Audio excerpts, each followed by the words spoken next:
Et ouais, les amis, exercice assez sympathique dans lequel on va utiliser donc ce qu'on sait faire sur les limites de fonctions, sur donc le calcul des limites, non pas pour calculer une limite parce qu'on te la donne, tu vois, limite d'une certaine fonction vaut 8.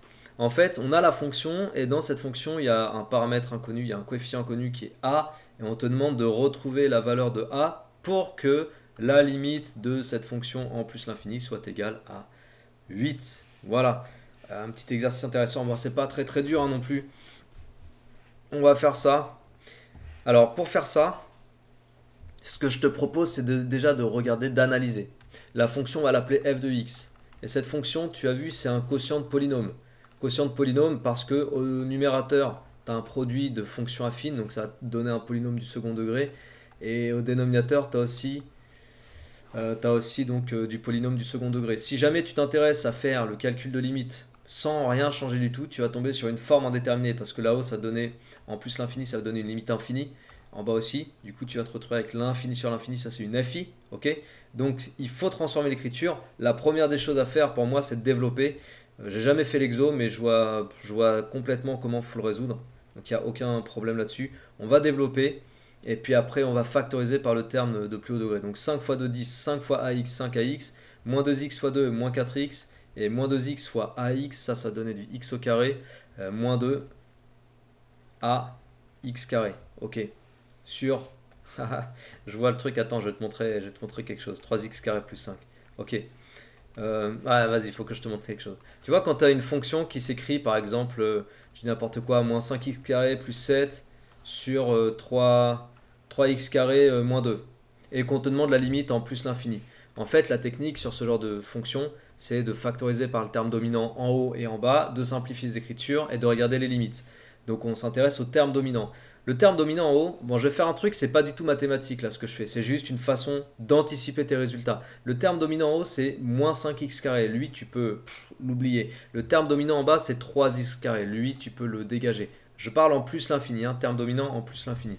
Ensuite, tu peux simplifier par x carré et il te reste moins 5 tiers. Voilà, en fait, en 2 secondes, de façon intuitive et directe, tu détectes que la limite de f en plus et moins l'infini pour cette fonction-là, c'est moins 5 tiers.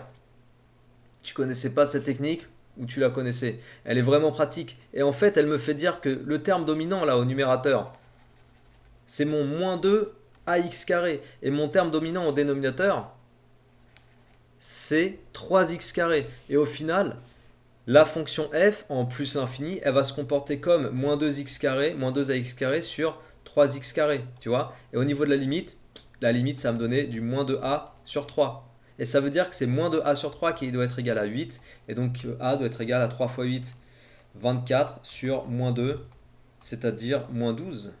Voilà, on a la valeur de a. Bon, tout ça, tu peux le faire de tête et aller très très vite. Ou bien, si tu n'arrives pas à faire de tête, il faut t'entraîner à voir les maths de façon intuitive, comme ce que je viens de te montrer. C'est pour ça que je te le montre en fait. Maintenant, on va le présenter de façon propre. Tu vois? Parce que là, peut-être tu t'es dit, ouh, qu'est-ce qu'il a fait? Ça part où là? Mais t'inquiète pas, on va le regarder de façon propre. Ok? Alors, je réécris le numérateur. Le numérateur, je le réécris de façon à regrouper les termes. Là, j'ai 5a moins 4 fois x plus 10. Et au dénominateur, j'ai 3x carré plus 5. Le fait de faire des maths intuitives, d'avoir des techniques qui vont vite comme ça, de pouvoir anticiper les résultats, en fait, tu es beaucoup plus puissant après sur les exercices. Au sens où ça va beaucoup plus vite, c'est plus fluide, c'est plus efficace, c'est plus direct. Bref, après, tu tapes des pures notes, quoi. Alors, je factorise au numérateur par x carré, je factorise au dénominateur par x carré. Donc, numérateur, je factorise par x carré, il va me rester moins 2a, plus 5a moins 4, le tout sur x, plus 10 sur x carré. Et au dénominateur, j'ai x carré facteur de 3 plus 5 sur x carré. Voilà, comme prévu, on simplifie par x carré. Et il me reste uniquement cette partie-là. C'est cool hein, de pouvoir faire des petits copier-coller comme ça. Ouais, ça permet de gagner du temps aussi. Voilà, il me reste cette partie-là dont je vais étudier la limite et je sais que la limite vaut 8, c'est ce qu'il disait dans l'énoncé. Alors la limite du numérateur, je vais un peu vite parce que j'ai pas envie de tout détailler. En plus l'infini. Ok? En plus l'infini, tous les termes en machin sur x truc sur x au carré, ça tend vers 0, donc il va te rester moins de a. La limite du dénominateur en plus l'infini, donc le dénominateur c'est 3 plus 5 sur x au carré. La limite, ça va donner 3. Parce que 5 sur x au carré, ça va tendre vers 0. Ok, donc le dénominateur tend vers 3. Donc par quotient, on obtient que la limite de f de x quand x tend vers plus l'infini, ça a donné moins de a sur 3. Voilà. Or, la limite, tu vois, c'est pour ça en fait qu'après quand tu as anticipé les résultats, que tu sais faire cette technique d'anticipation et tout, ça devient relou en fait. Tu as juste hâte d'avoir une bonne note parce que tu dois tout te taper au niveau de l'écriture sur un contrôle et tout. Donc ta bonne note, tu la mérites quelque part parce que tu t'es emmerdé à écrire un truc que tu avais déjà deviné, tu vois. Donc ça, c'est méritant au niveau de la bonne note. Et puis après, bah, tu kiffes. Donc la limite de f, c'est moins de a sur 3. Et la limite de f, c'est 8. Qu'est-ce qu'on conclut? En plus l'infini, bien sûr, qu'est-ce qu'on conclut? On conclut que moins de a sur 3 égale 8. Bon, je l'avais déjà écrit tout à l'heure, mais c'est pas grave. Et après, ça fait moins de a égale 3 fois 8, 24. A égale 24 sur moins 2 ou moins 24 sur 2. Donc a égale moins 12. Voilà. Fin de l'exercice, ça t'a plu?